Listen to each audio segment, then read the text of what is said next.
When you're compatible with someone, you have a better relationship with them, your relationship lasts longer, it's happier, it's just a better situation all around for both parties. But compatibility is tricky, especially in psychology. And when it comes to the average person, I'll tell you right now that most people don't really know exactly what goes into compatibility. So that's what we're going to talk about in today's video. Welcome back, everybody. I'm Dr. Sherry Krasaniak, and here at my psychology channel, we talk about psychology. Whether it's personality psychology, relationships, love, self-improvement, we talk about it all here on my channel. So welcome.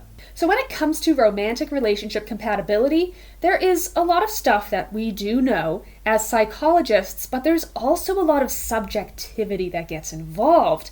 I mean, after all, you are talking about person perception. You're taking two different people and you have to take into account their perceptions of each other. So it doesn't just boil down to personality and values, it also boils down to what they think of each other. So it really is a little bit complicated, and I would say that compatibility is really more of an art than it is a science. Most of the time, when it comes to relationships, really of any sort, we find that birds of a feather do flock together. It's really very simple. We are attracted to those who are like us. So if I am a nerdy bookworm who loves psychology and just spending a calm evening inside on Friday nights, then I'm probably going to be attracted to someone who likes those things too. So we're kind of similar. Now, it can also be argued that we also don't want to be too similar to our romantic partner, because then we're both bringing the same sorts of things into the relationship.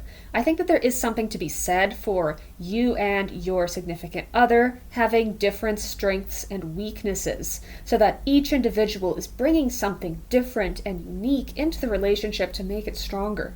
So for example, when it comes to my romantic relationship, I am very much more a organized, conscientious type of person, while my husband tends to be a bit more of a chaotic, creative type of individual. He's more likely to take risks and take chances. So while we are different in that way, I think that that dynamic really helps us in our relationship. Now let's look at the relationship itself.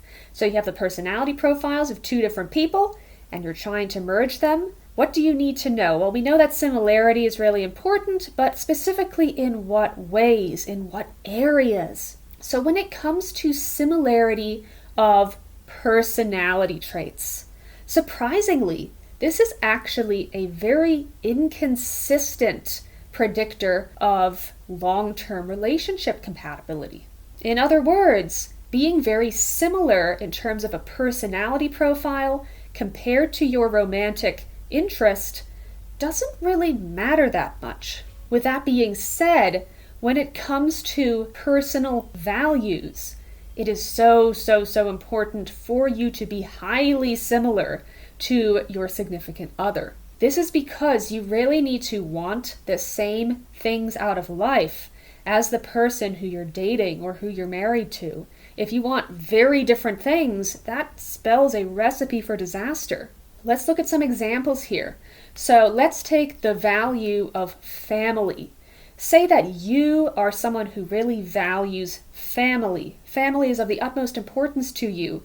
You want, out of a romantic relationship, someone who will commit to you, someone who will have children with you. You want a big family, and this is very important to you. But perhaps the person who you're dating doesn't really care that much about commitment. They don't care about family.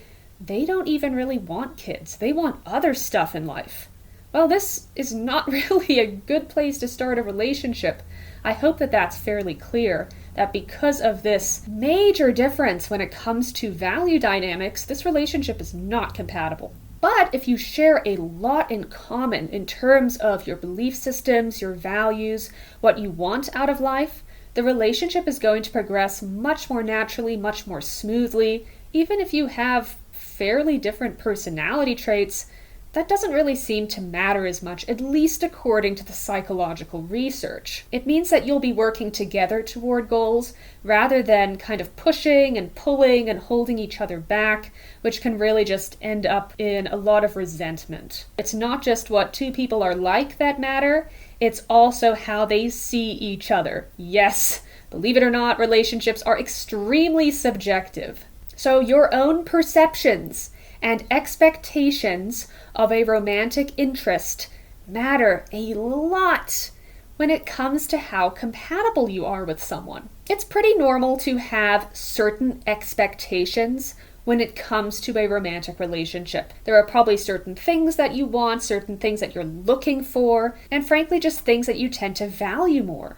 Let's look at a quick example here. So let's say you are a young single woman and you're searching for someone who is reasonably attractive, someone who's funny and kind and laid back and easy to get along with, and someone who you just vibe really well with. Now let's say you meet Joe. Good old Joe, right? He's fairly attractive. He's definitely no Brad Pitt, but you think he's good looking. Most people don't find him very funny because he uses really bad puns and he tells a lot of dad jokes, but you just think Joe is hilarious. Like, that suits your sense of humor perfectly. He's a nice guy, a lot of people like him. He puts a smile on your face, and after you spend some time with him, you fall in love with him. My point here is that it's not so much what Joe's personality profile is like if we were to measure it with a scientific test, or how other people see Joe. What matters here is how you perceive Joe